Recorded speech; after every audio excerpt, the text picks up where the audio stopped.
नमस्कार, स्वागत आहे तुमचं सीमाज बेस्ट किचनमध्ये। आज आपण बनवतोय गव्हाच्या पिठापासून गोड भजी। तर रमजान ईद जवळ आलेलीच आहे, तर रमजान ईद स्पेशल आज आपण बनवतोय गुलगुले। तर ही रेसिपी पाहायला विसरू नका शेवटपर्यंत। तर इथे मी गुलगुले बनवण्यासाठी गव्हाचं पीठ 1 कप भरून घेतलेलं आहे आणि 1 कपाच्या पण थोडासा कमी गूळ घेतलेला आहे किसून। आणि नंतर इथे सुंठ पावडर थोडीशी घेतलेली आहे आणि इथे थोडीशी खसखस घ्यायची आहे।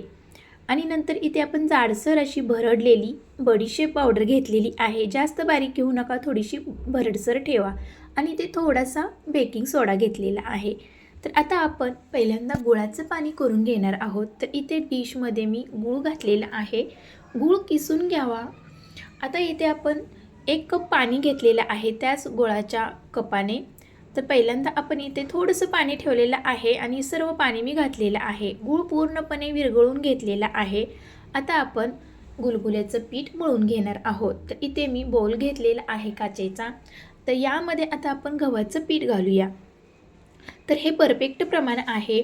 आणि इथे चवीपुरतं थोडंसं मी मीठ घेतलेलं आहे। आणि नंतर इथे सुंठ पावडर घालूया, बडीशेप पावडर घालूया, नंतर इथे खसखस घालूया आणि नंतर इथे आपण थोडासा अगदी सोडा घालायचा आहे, बेकिंग सोडा, जास्त घालू नका।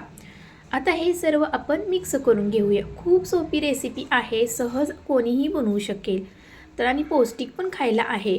आता जे आपण गुळाचं पाणी केलेलं होतं ते गुळाचं पाणी आता आपण या गव्हाच्या पिठामध्ये गाळून घालणार आहोत। तर पहिल्यांदा थोडं थोडं घालून बघूया।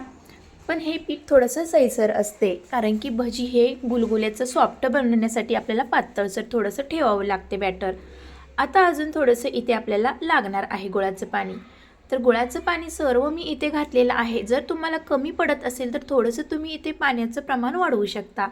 तर चांगलं हे फेटून घ्यायचं आहे। पीठ जेवढे चांगले फेटल तेवढं आपले हे गुलगुले खूप छान स्पॉन्जी बनतात, जाळीदार बनतात आणि खायला पण टेस्टी लागतात आणि घशामध्ये अडकत नाहीत। अशा पद्धतीने आपल्याला इथे हे पीठ मळून घ्यायचं आहे। तर आता इथे आपलं पीठ छान मळून घेतलेलं आहे भज्याचं। थोडासा ओलसर पाण्याचा हात करून घेऊया। तर आता इथे आपण गरम तेलामध्ये हे गुलगुले सोडून घेणार आहोत। तर प्रत्येक मी इथे भजी सोडताना पाण्याचा हात लावत आहे, कारण की थोडंसं पीठ हे चिकट असते गव्हाचे, म्हणून ते हाताला चिटकू नये म्हणून पाण्याचा थोडासा हात लावून हे भजी हळूवार सोडावे। अशा पद्धतीने इथे आपली भजी सोडून झालेले आहेत गुलगुले। बघू शकता तुम्ही किती मस्त टम्म फुगलेले आहेत आणि गोल गरगरीत आलेले आहेत। आणि गुलगुल्याचा शेप असाच असतो, एकदम गोल परफेक्टमध्ये। आणि कलर पण किती छान आलेला आहे, बघू शकता। वरतून क्रिस्पी होईपर्यंत तळायचे आहेत आणि आतून असे खुसखुशीत होईपर्यंत। तर इथे आपले गुलगुले मस्त तळून झालेले आहेत। खूप छान मस्त असा सुगंधही सुटलेला आहे गुलगुल्यांचा, कारण की आपण यामध्ये सुंठ बडीशेप पावडर घातलेली आहे। खूप छान टेस्टी पण लागणार आहेत। अशा पद्धतीने इथे आपण सर्व गुलगुले तळून घेतलेले आहेत। तर टिश्यू पेपरवरती सर्व गुलगुले काढून घेतलेले आहेत आणि कलरही तुम्ही बघू शकता गुलगुल्यांचा। जास्त डार्क करू नका, नाहीतर ते कडवट लागतील। तर इथे 1 कप गव्हाच्या पिठामध्ये एवढे गुलगुले झालेले आहेत। तर एक गुलगुला तुम्हाला मी तोडून दाखवणार आहे। तो वरतून एकदम कुरकुरीत असे झालेले आहेत आणि आतून मस्त असे टम्म फुगलेले आहेत। आणि असं नाही की रमजान ईद आल्यानंतरच जवळ आणि रमजान ईद दिवशीच बनवावे, तर तुम्ही कधीही बनवू शकता। आपल्याला जेव्हा खाऊ वाटेल तेव्हाही खाऊ शकतो। तर एक तोडून दाखवते तुम्हाला, थोडेसे गरम आहेत, तर थंड झालेला मी आता तुम्हाला तोडून दाखवते।